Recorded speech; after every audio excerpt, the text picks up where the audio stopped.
Então, voltando ao assunto e passando da desconstrução para alguma construção, eu deixo a sugestão de vos organizardes num núcleo de projeto.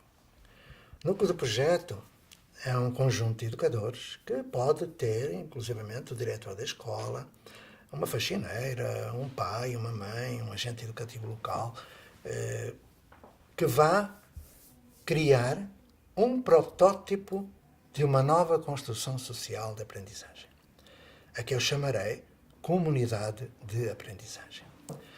Esta comunidade de aprendizagem, ela não é nova no Brasil. Ela surge no Brasil há pouco tempo, através de uma tese de doutoramento de 2004, que tem relação com aquilo que se faz na Europa, nomeadamente na Catalunha, com Ramon Flecha e toda aquela tradição de comunidades, e nos países anglo-saxónicos. Mas essas comunidades não são comunidades de aprendizagem. A primeira que se pode falar aconteceu no Brasil, em 1905, quando nessa tese de doutorado diz que as primeiras comunidades de aprendizagem surgiram na década de 1990, está errado. Elas surgiram 90 anos antes. Aconteceram em São Paulo e em Minas Gerais. Posso dizer-vos que havia uma dessas comunidades de aprendizagem, não havia aula, nem turma, nem nada disso, havia passeios na natureza, pesquisa, havia astronomia, havia teatro, havia toda uma preocupação com a formação integral, e foi nessa comunidade que pela primeira vez um negro foi professor e que pela primeira vez uma mulher foi professora, paga com o seu salário. A primeira vez em que moços e moças aprenderam juntos, porque era proibido na época. Havia turmas masculinas e turmas femininas separadas. Depois há um personagem que surge, e estou a dar algumas pistas de leitura que eu penso que vós precisareis depois de consultar.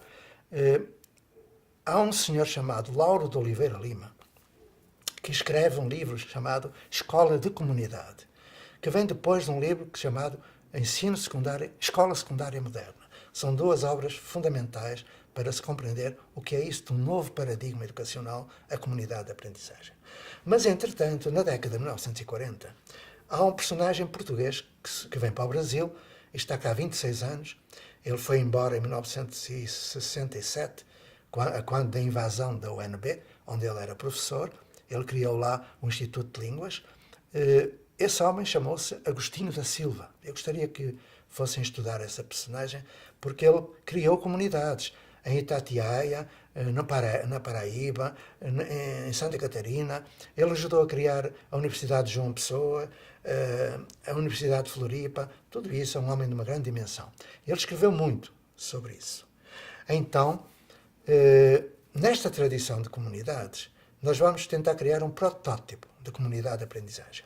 Esse protótipo vai funcionar em pequenas intervenções que nós podemos fazer. Então estou a passar para a praxis, que é a prática com teoria.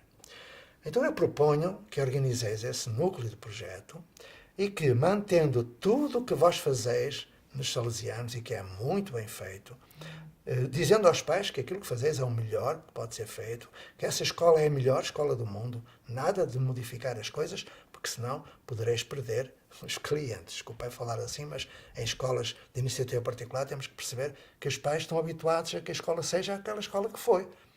E os professores têm a síndrome do vira-lata. O que vem de fora é que é bom. Portanto, vai ser algo que vem de dentro e os pais não estão preparados para isso.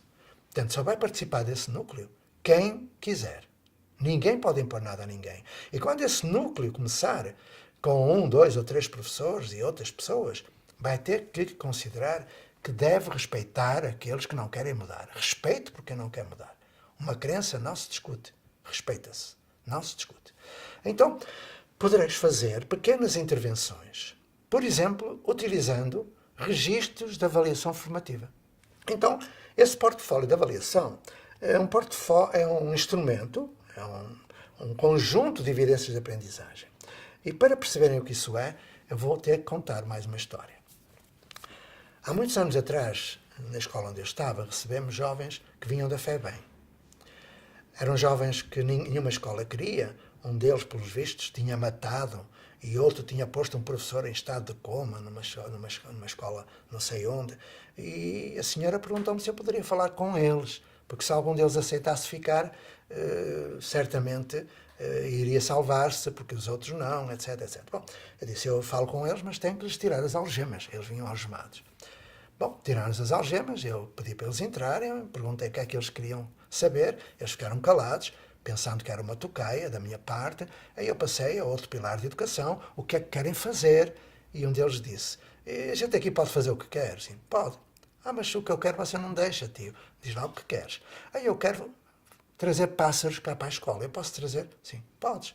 É que lá na FEBEM, os meus amigos lá da cela dizem que vão matar os pássaros porque eles sujam tudo. Fazem... Bom, eu perguntei, onde é que vais pôr os pássaros? E o mais velho disse, olha, eu trabalho na construção civil. Às vezes vou preso e tal, mas trabalho na construção civil. E eu fiz uma vez um viveiro para pássaros num condomínio. Sabe como é? É muito grande, tem os pássaros lá dentro, com árvores. Eu disse, bom, e como é que é esse viveiro? E tu vais fazê-lo sozinho? Não, está aqui a galera. Ou seja, eu já tinha uma ideia de projeto para trazer os pássaros, iriam fazer um viveiro, e tinha uma equipe de projeto. Aí eu disse, como é que é esse viveiro? Olha, a gente compra areia, cimento, faz uma argamassa, mete uma cantoneira de alumínio. Eu disse, espera lá, quantos quilos de areia, quantos quilos de cimento, quantos metros de cantoneira e descomprar? Nós vamos comprar. Claro, vais ir descomprar. Tentes fazer o cálculo, saber qual é a despesa, o desconto, tentes trabalhar o dinheiro e tentes saber fazer medições. E ele disse, mas nós não sabemos fazer isso, então ponho aí. Então, aquilo que estou a tentar passar, a ideia de que, para avaliarmos, teremos de partir das necessidades, das exigições de um projeto, e estes jovens, ao fazer o projeto de construção de um viveiro para trazer pássaros, eles tiveram que aprender a medir. Eu perguntava-lhes, o que é isso de viveiro e quantos metros de cantoneira? Perguntava-lhes o que é que tem à volta, e quando eles disseram, vai ter uma tela, eu lhes perguntei, quantos metros quadrados de tela vão comprar? Eles disseram, nós não sabemos o que é um metro quadrado. Eu disse, então ponham aí, saber calcular a área do retângulo, saber o que é um metro quadrado, medidas da área, múltiplos, submúltiplos. Olha, e sabeis o que é uma planta para colocar o projeto? Como se orienta uma planta, norte, sul, este, oeste? Sabem que é uma escala? Sabem que é proporcionalidade direta? Não. Então ponham aí, saber o que é proporcionalidade direta, a escala e tudo mais. Ao fim de algum tempo, perguntávamos que pássaros são, o que é que eles comem, qual é o predador, entramos nas ciências da natureza, na biologia. Ao fim de meia hora, mais ou menos, eu tinha construído, com aqueles jovens, um projeto, um roteiro de pesquisa, que tinha 74 conteúdos da grade curricular, que eles precisariam de aprender para fazer e que eu teria de avaliar. O que aconteceu? Eles foram trabalhar com os professores, com os alunos, e ao fim de 9 dias, eles manifestaram a aprendizagem. Aqui vou fazer um parênteses antes de acabar a história, para vos falar de como eu vejo fazer avaliação em alguns lugares das escolas brasileiras, que fica como sugestão para vós fazeres também.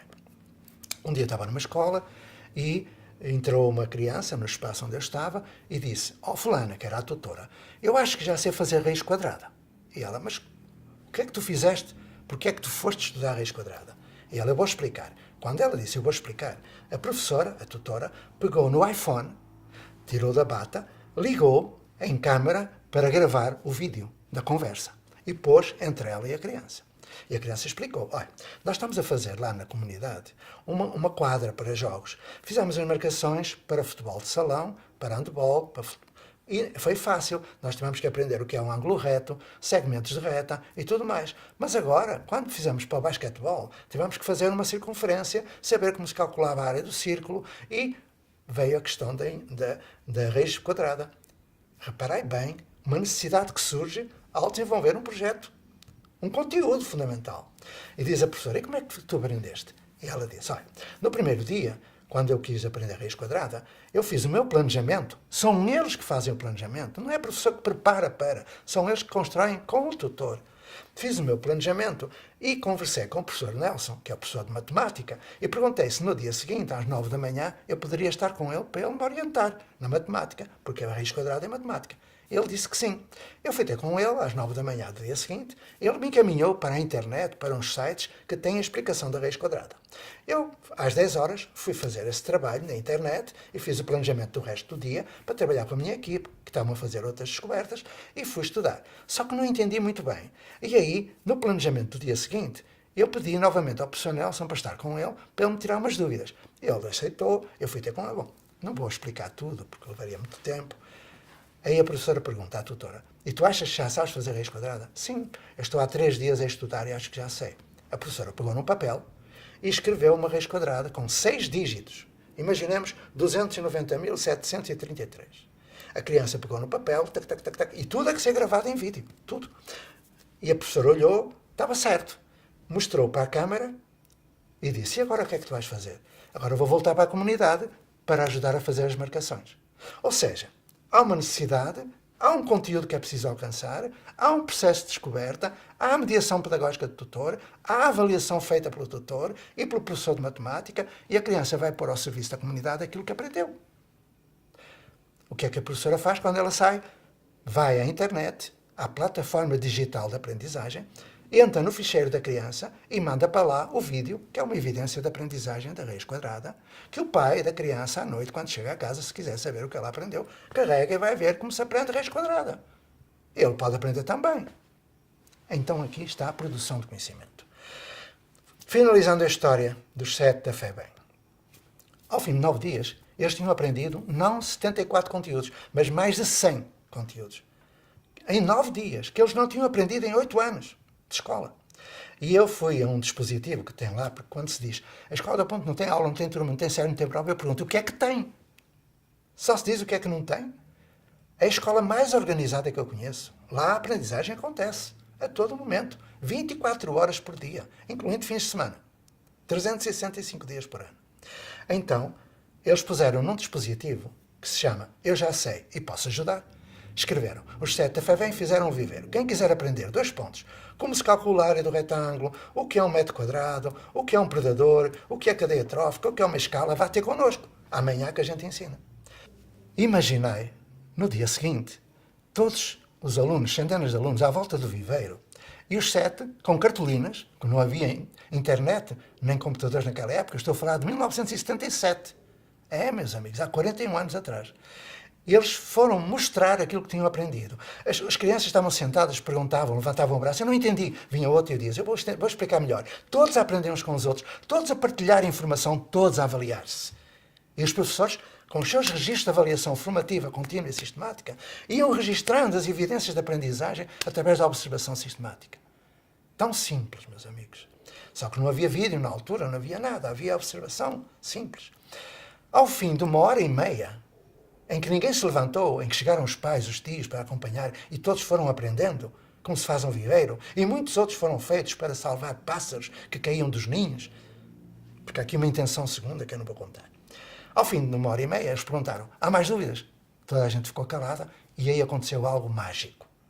Quando eu pensava que seria suficiente que lhes assegurássemos a aprendizagem intelectual, cognitiva dos conteúdos, eles foram muito além. Nesse momento nós percebemos que nós tínhamos feito educação integral. O que aconteceu? Eles disseram, se não há mais dúvidas, esperai 1 minuto. E o maior, o mais alto, tirou um paninho que tinha a cobrir uma cartolina, e a cartolina que eu guardo na minha casa de Portugal há 41 anos. E a cartolina diz isto. Os 7 da FEBEM fizeram este viveiro e oferecem-no à nossa Escola da Ponte. À nossa Escola da Ponte. Imaginai centenas de jovens levantando-se, batendo palmas, abraçando, parabenizando aqueles 7. Deixámos de ter 7 jovens da FEBEM. Passámos a ter 7 jovens maravilhosos, 5 dos quais foram objetos de histórias de vida, de realização pessoal plena durante vários pós-doc. O mais velho é meu amigo. Tem 2 empresas de construção civil, onde emprega síndrome de Down e paralisia cerebral. Isto é aprendizagem, isto é avaliação. Então, amigos, o que eu vos quero dizer, se fizerem essa bondade de se organizar num pequeno núcleo, nós poderemos conversar pela internet e construir redes em que os salesianos se possam encontrar. Nós estamos a trabalhar com várias escolas, várias comunidades, inclusive confessionais católicas, em que dentro da escola, de um modo muito prudente, como eu disse, criança não é cobaia, nem os pais são, nem os professores, devagar, todos juntos, a partir da aula, do que nós sabemos fazer, formos alterando o modo de ensinar, o modo de aprender e o modo de avaliar. Eu vou deixar-vos um vídeo, mais um, que vos mostra como é a avaliação numa das escolas que eu acompanho. O que eu vos posso dizer é que é possível que todos aprendam. E que se alguns não aprendem, a maioria não, não aprende, é porque nós não estamos a trabalhar do modo que deve ser. Então, quando nós tivermos esse núcleo, há uma primeira atividade, que é identificar os talentos que cada um quer ser. Depois, o mapeamento, a avaliação do potencial educativo da comunidade.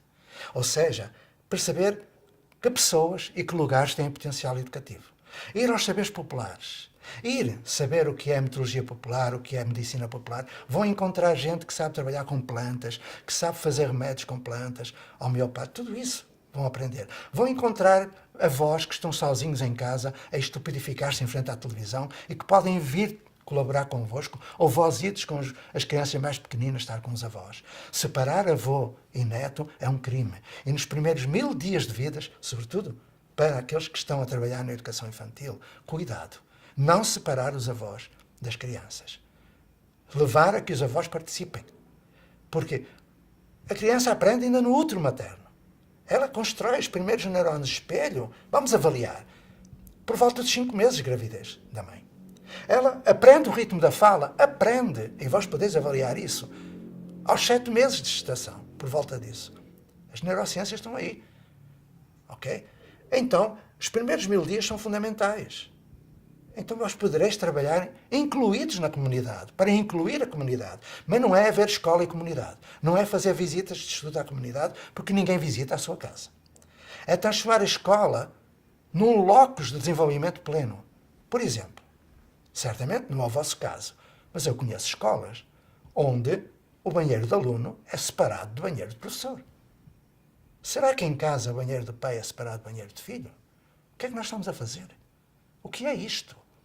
As bibliotecas estão fechadas. A comunidade pode participar daquele edifício. Porque escolas não são edifícios, são pessoas. As pessoas são os seus valores. E esses valores transformados em princípios de ação conduzem a projetos que são políticos e pedagógicos.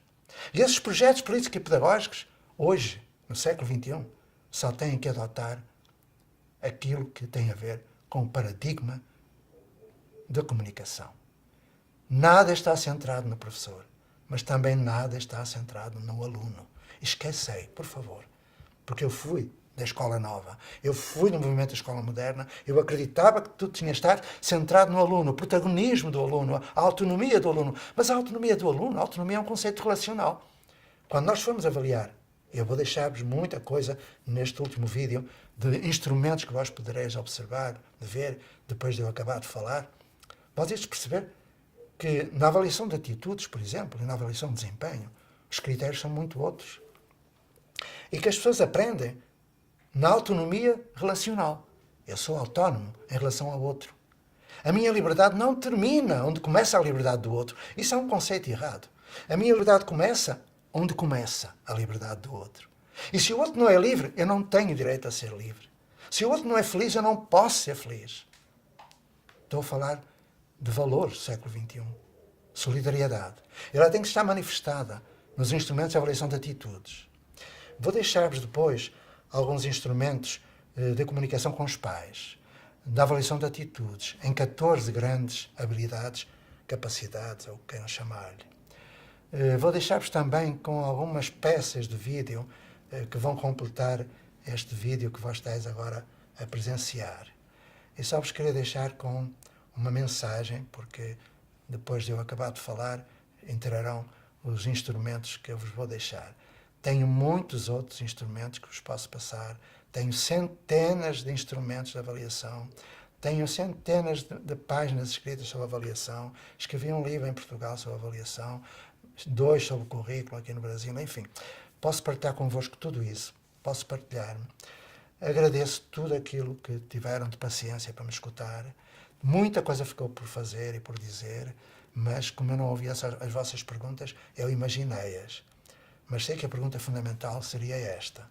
Se o modo como eu trabalho não garante a educação de todos, se há alunos que precisam de classes de apoio, se há alunos que precisam de Ritalina, se há alunos que vão para as classes de aceleração, se há alunos que vão para a educação especial, será que eu posso trabalhar de um modo que todos aprendam?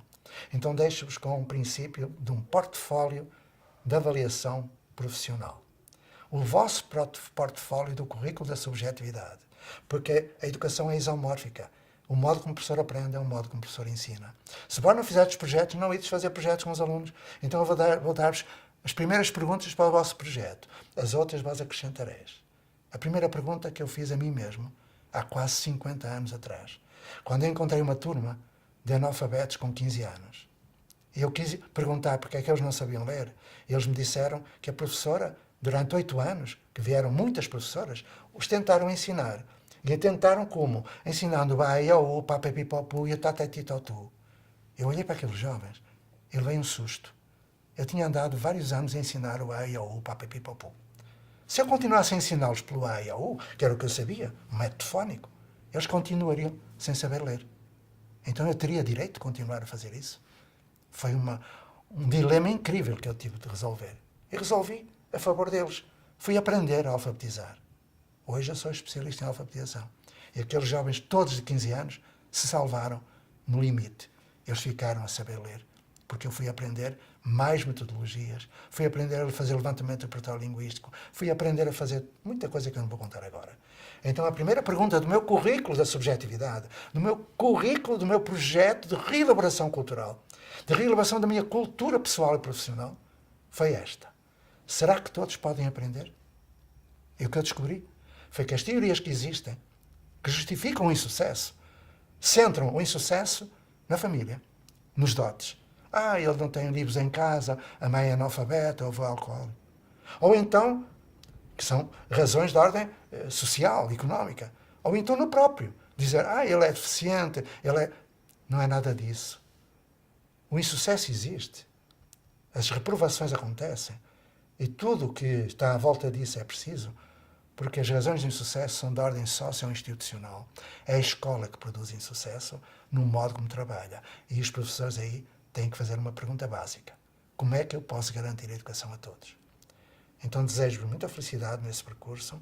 Vou deixar-vos com vários instrumentos que vos posso entregar via vídeo e fica o meu e-mail para quem quiser depois. Aliás, a vossa instituição tem o meu e-mail. Comunicar comigo, porque vamos trabalhar no paradigma da comunicação.